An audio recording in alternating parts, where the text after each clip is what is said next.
Welcome back. Today we are reading Chapter 4 of A Christmas Carol by Charles Dickens. Let's begin. Chapter 4 The Last of the Spirits.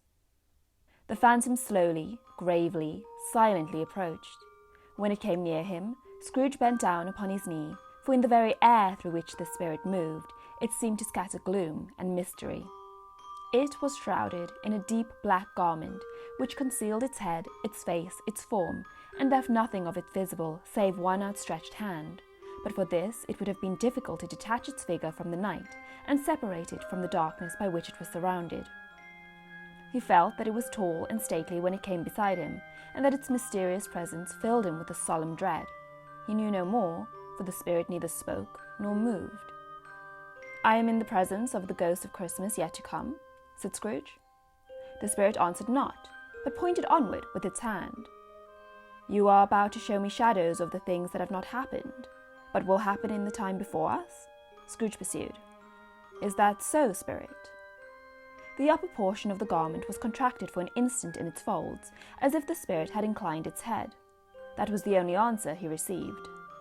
Although well used to ghostly company by this time, Scrooge feared the silent shape so much that his legs trembled beneath him, and he found that he could hardly stand when he prepared to follow it. The spirit paused a moment, as observing his condition, and giving him time to recover. But Scrooge was all the worse for this. It thrilled him with a vague, uncertain horror to know that behind the dusky shroud there were ghostly eyes intently fixed upon him, while he, though he stretched his own to the utmost, could see nothing but a spectral hand and one great heap of black. "Ghost of the future," he exclaimed, "I fear you more than any spectre I have seen. But as I know your purpose is to do me good, and as I hope to live to be another man from what I was, I am prepared to bear your company, and do it with a thankful heart. Will you not speak to me?" It gave him no reply. The hand was pointed straight before them. "Lead on," said Scrooge. "Lead on. The night is waning fast, and it is precious time to me, I know. Lead on, spirit." The phantom moved away as it had come towards him. Scrooge followed in the shadow of its dress, which bore him up, he thought, and carried him along.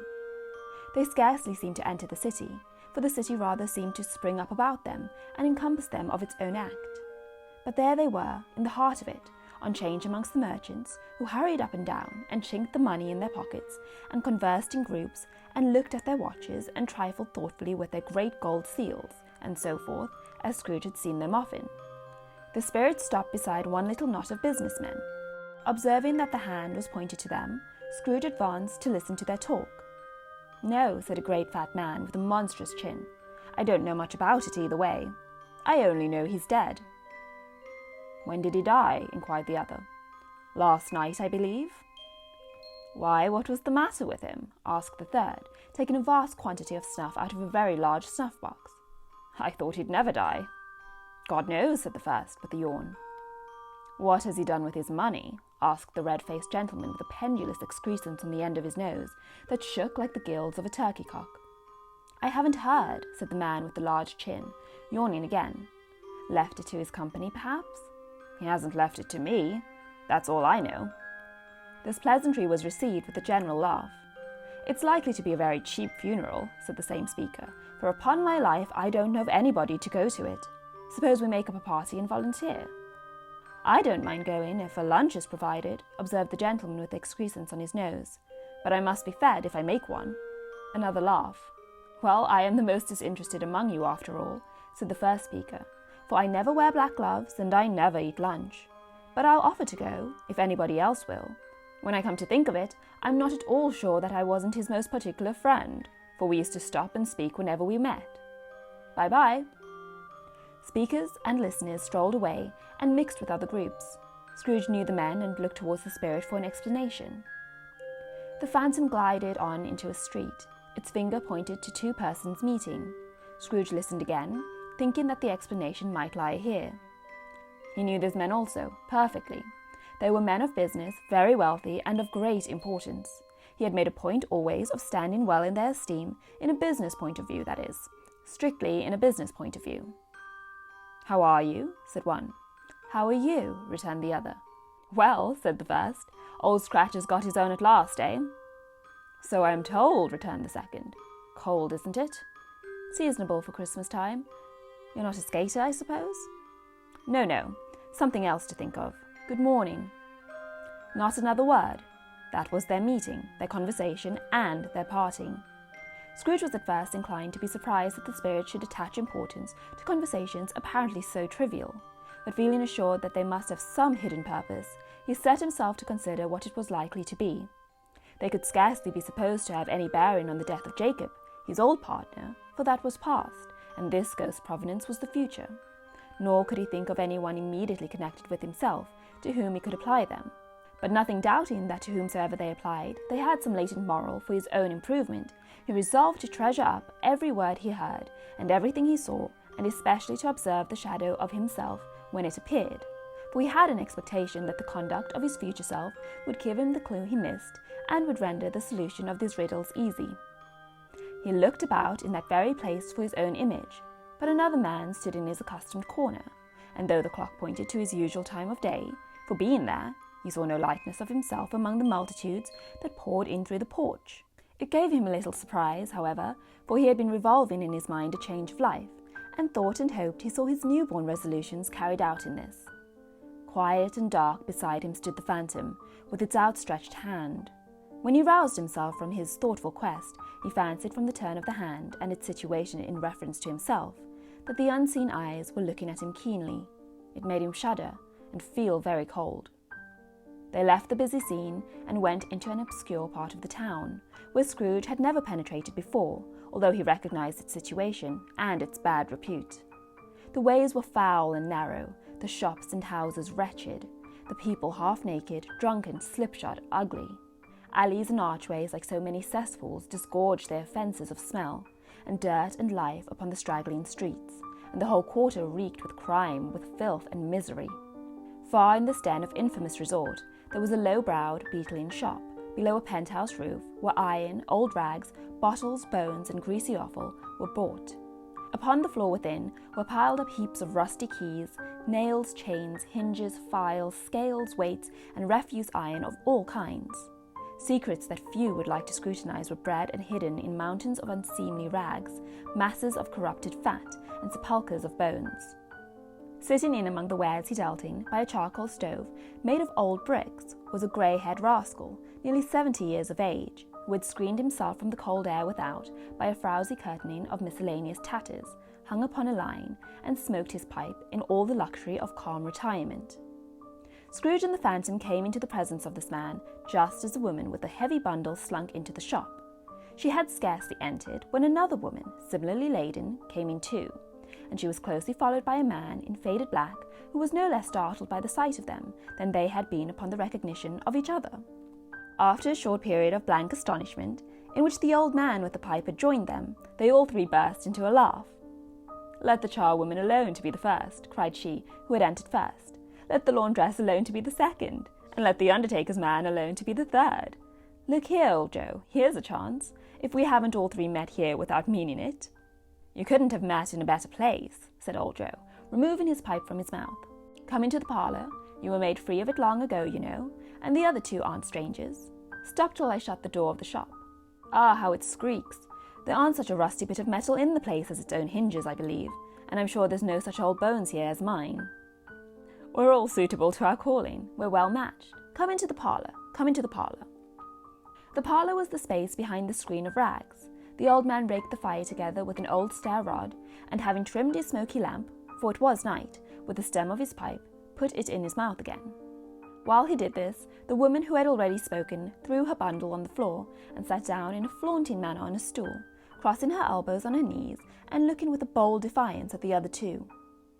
"What odds, then? What odds, Mrs. Dilber?" said the woman. "Every person has a right to take care of themselves. He always did." "That's true indeed," said the laundress. "No man more so." "Why then, don't stand staring as if you was afraid, woman. Who's the wiser? We're not going to pick holes in each other's coats, I suppose." "No, indeed," said Mrs. Dilber and the man together. "We should hope not." "Very well, then," cried the woman. "That's enough. Who's the worse for the loss of a few things like these? Not a dead man, I suppose." "No, indeed," said Mrs. Dilber, laughing. "If he wanted to keep 'em after he was dead, A wicked old screw, pursued the woman. Why wasn't he natural in his lifetime? If he had been, he'd have had somebody to look after him when he was struck with death, instead of lying gasping out his last there, alone by himself. It's the truest word that ever was spoke, said Mrs. Dilber. It's a judgment on him. I wish it was a little heavier judgment, replied the woman, and it should have been, you may depend upon it, if I could have laid my hands on anything else.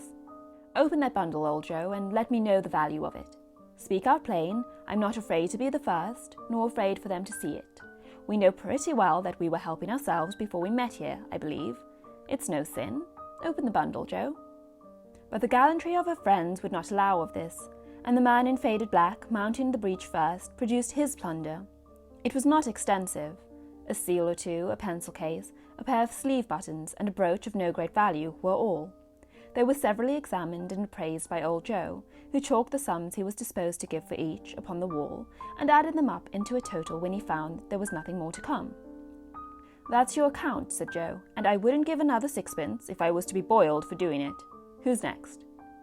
Mrs. Dilber was next. Sheets and towels, a little wear and apparel, 2 old-fashioned silver teaspoons, a pair of sugar tongs, and a few boots. Her account was stated on the wall in the same manner. I always give too much to ladies. It's a weakness of mine, and that's the way I ruin myself, said old Joe. That's your account. If you asked me for another penny, and made it an open question, I'd repent of being so liberal and knock off half a crown. And now undo my bundle, Joe, said the first woman. Joe went down on his knees for the greater convenience of opening it, and having unfastened a great many knots, dragged out a large and heavy roll of some dark stuff. What do you call this? Said Joe. Bed curtains. Ah, returned the woman, laughing and leaning forward on her crossed arms. Bed curtains. You don't mean to say you took him down, rings and all, with him lying there, said Joe. Yes, I do, replied the woman. Why not? You were born to make your fortune, said Joe, and you'll certainly do it. I certainly shan't hold my hand when I can get anything in it by reaching it out, for the sake of such a man as he was, I promise you, Joe, returned the woman coolly.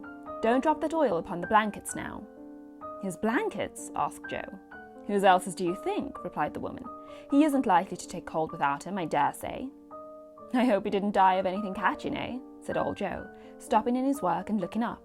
Don't you be afraid of that, returned the woman. I aren't so fond of his company that I'd loiter about him for such things if he did. Ah, you may look through that shirt till your eyes ache, but you won't find a hole in it, nor a threadbare place. It's the best he had, and a fine one too. They'd have wasted it if it hadn't been for me. What do you call wasting of it? Asked old Joe. Putting it on him to be buried in, to be sure, replied the woman with a laugh. Somebody was fool enough to do it, but I took it off again. If calico aren't good enough for such a purpose, it isn't good enough for anything. It's quite as becoming to the body. He can't look uglier than he did in that one. Scrooge listened to this dialogue in horror. As they sat, grouped about their spoil, in the scanty light afforded by the old man's lamp, he viewed them with a detestation and disgust, which could hardly have been greater, though they had been obscene demons marketing the corpse itself. Ha ha! Laughed the same woman, when old Joe produced a flannel bag with money in it, told out their several gains upon the ground. This is the end of it, you see. He frightened everyone away from him when he was alive, to profit us when he was dead. Spirit, said Scrooge, shuddering from head to foot. I see. The case of this unhappy man might be my own. My life tends that way now. Merciful heaven, what is this? He recoiled in horror, for the scene had changed, and now he almost touched a bed, a bare, uncurtained bed, on which beneath a ragged sheet there lay a something covered up, which, though it was dumb, announced itself in awful language. The room was very dark, too dark to be observed with any accuracy, though Scrooge glanced round it in obedience to a secret impulse, anxious to know what kind of room it was.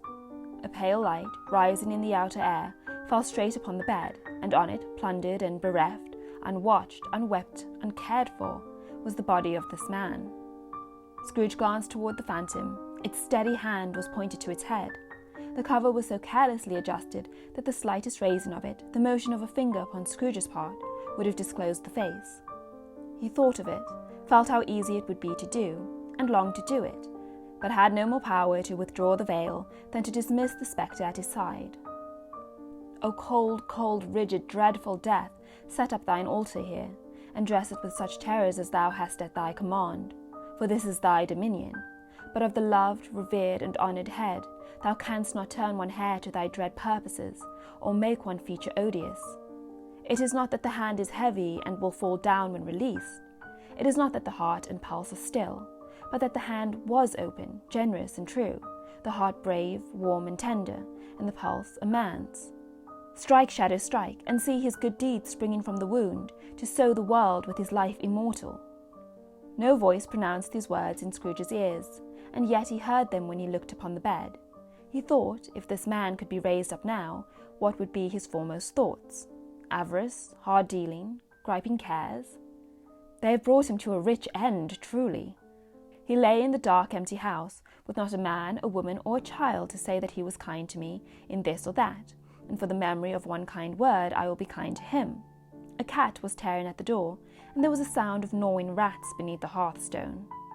What they wanted in the room of death, and why they were so restless and disturbed, Scrooge did not dare to think.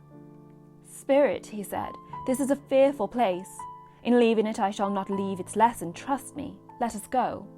Still the ghost pointed with an unmoved finger to the head.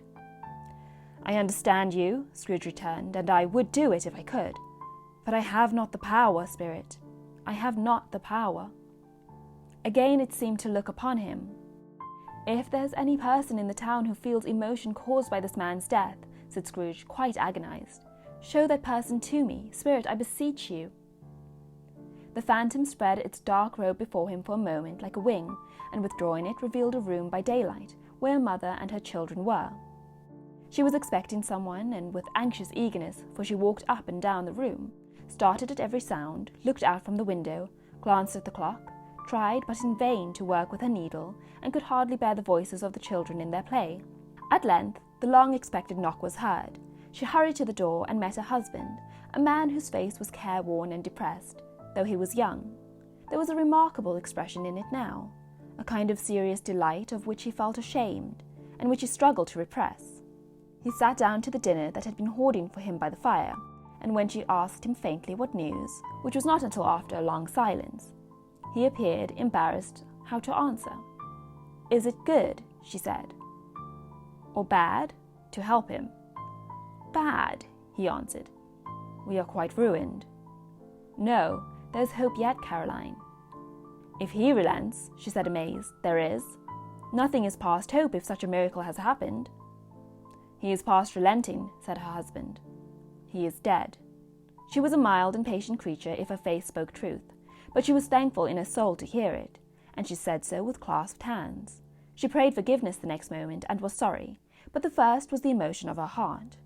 What the half-drunken woman whom I told you of last night said to me when I tried to see him and obtain a week's delay, and what I thought was a mere excuse to avoid me, turns out to have been quite true.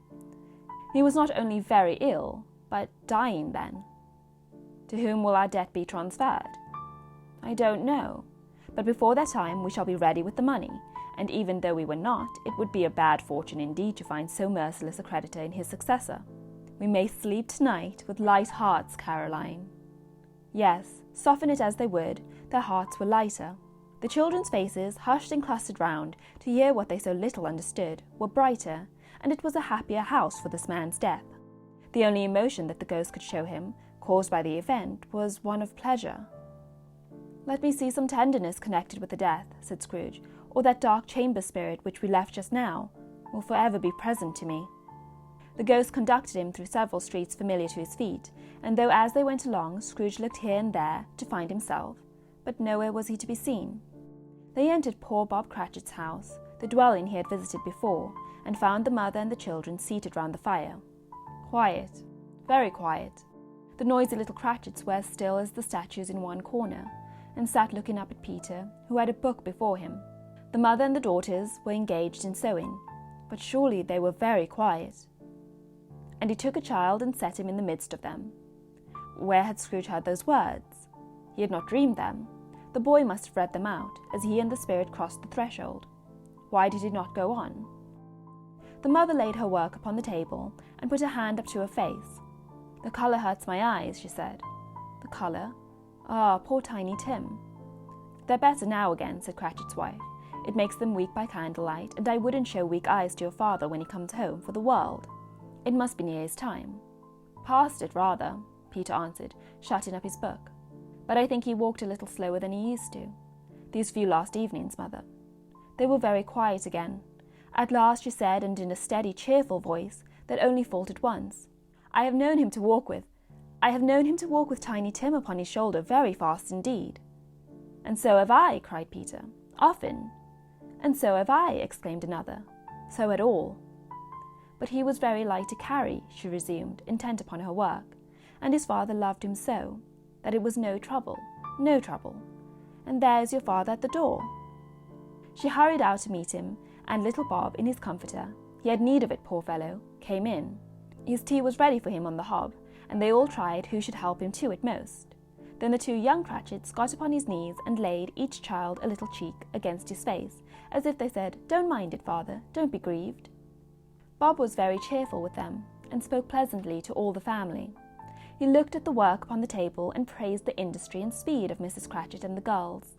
They would be done long before Sunday, he said. "Sunday? You went today then, Robert?" said his wife.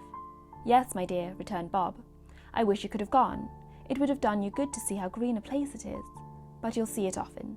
I promised him that I would walk there on a Sunday." "My little child," cried Bob. "My little child." He broke down all at once. He couldn't help it. If he could have helped it, he and his child would have been farther apart perhaps than they were. He left the room and went upstairs into the room above, which was lighted cheerfully and hung with Christmas. There was a chair set close beside the child, and there were signs of someone having been there lately. Poor Bob sat down in it, and when he had thought a little and composed himself, he kissed the little face. He was reconciled to what had happened, and went down again quite happy. They drew about the fire and talked. The girls and mother working still. Bob told them of the extraordinary kindness of Mr. Scrooge's nephew, whom he had scarcely seen but once, and who, meeting him in the street that day, and seeing that he looked just a little down, you know, said Bob, inquired what had happened to distress him. "On which," said Bob, "for he is the pleasantest spoken gentleman you have ever heard, I told him, 'I am heartily sorry for it, Mr. Cratchit,' he said, 'and heartily sorry for your good wife.' By the by, how he ever knew that, I don't know." "Knew what, my dear?" "Why, that you were a good wife," replied Bob. "Everybody knows that," said Peter. "Very well observed, my boy," cried Bob. "I hope they do." "Heartily sorry," he said, "for your good wife. If I can be of service to you in any way," he said, giving me his card, "that's where I live. Pray come to me." Now it wasn't, cried Bob, for the sake of anything he might be able to do for us, so much as for his kind way, that was quite delightful. It really seemed as if he had known our Tiny Tim, and felt with us. "I'm sure he's a good soul," said Mrs. Cratchit. "You would be surer of it, my dear," returned Bob, "if you saw him and spoke to him. I shouldn't be at all surprised, mark what I say, if he got Peter a better situation." "Only hear that, Peter," said Mrs. Cratchit. "And then," cried one of the girls, "Peter will be keeping company with someone and setting up for himself." "Get along with you," retorted Peter, grinning. "It's just as likely as not," said Bob. "One of these days, though there's plenty of time for that, my dear. But however and whenever we part from one another, I am sure we shall none of us forget poor Tiny Tim, shall we, or this first parting that there was among us?" "Never, father," cried they all. "And I know," said Bob, "I know, my dears, that when we recollect how patient and mild he was, although he was a little child, we shall not quarrel easily among ourselves, and forget poor Tiny Tim in doing it." "No, never, father," they all cried again. "I am very happy," said little Bob. "I am very happy." Mrs. Cratchit kissed him, his daughters kissed him, the two young Cratchits kissed him, and Peter and himself shook hands. "Spirit of Tiny Tim, thy childish essence was from God." "Spectre," said Scrooge, "something informs me that our parting moment is at hand. I know it, but I know not how." "Tell me what man that was whom we saw lying dead." The ghost of Christmas yet to come conveyed him as before, though at a different time, he thought. Indeed, there seemed no order in these latter visions, save that they were in the future, into the resorts of business men, but showed him not himself. Indeed, the spirit did not stay for anything, but went straight on as to the end just now desired, until besought by Scrooge to tarry for a moment. "This court," said Scrooge, "through which we hurry now, is where my place of occupation is, and has been for a length of time. I see the house. Let me behold what I shall be in days to come." The spirit stopped. The hand was pointed elsewhere. "The house is yonder," Scrooge exclaimed. "Why do you point away?" The inexorable finger underwent no change. Scrooge hastened to the window of his office and looked in. It was an office still, but not his. The furniture was not the same, and the figure in the chair was not himself. The phantom pointed as before. He joined it once again, and wondering why and whither he had gone, accompanied it until they reached an iron gate. He paused to look round before entering. A churchyard. Here, then, the wretched man whose name he had now to learn lay underneath the ground. It was a worthy place, walled in by houses, overrun by grass and weeds, the growth of vegetation's death, not life, choked up with too much burying, fat with repleted appetite. A worthy place. The spirit stood among the graves, and pointing down to one, he advanced towards it trembling.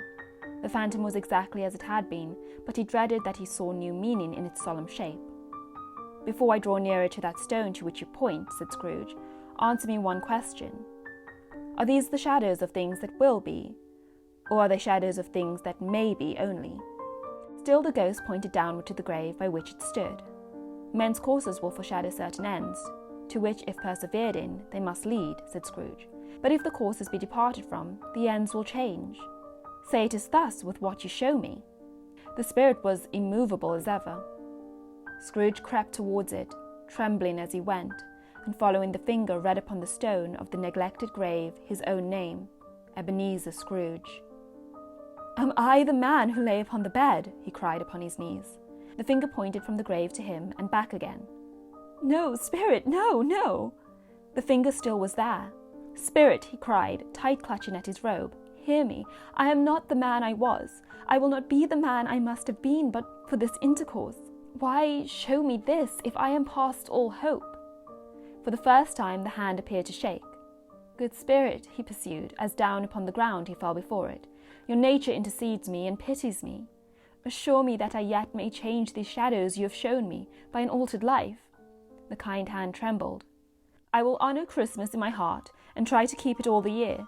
I will live in the past, the present, and the future. The spirits of all three shall strive within me. I will not shut out the lessons that they teach. Oh, tell me I may sponge away the writing on the stone." In his agony he caught the spectral hand. It sought to free itself, but he was strong in his entreaty and detained it. The spirit, stronger yet, repulsed him. Holding up his hands in a last prayer to have his fate reversed, he saw an alteration in the phantom's hood and dress. It shrunk, collapsed, and dwindled down into a bedpost. And that is the end of chapter 4. I hope you guys enjoyed it. If you did, please give the video a like and subscribe to the channel.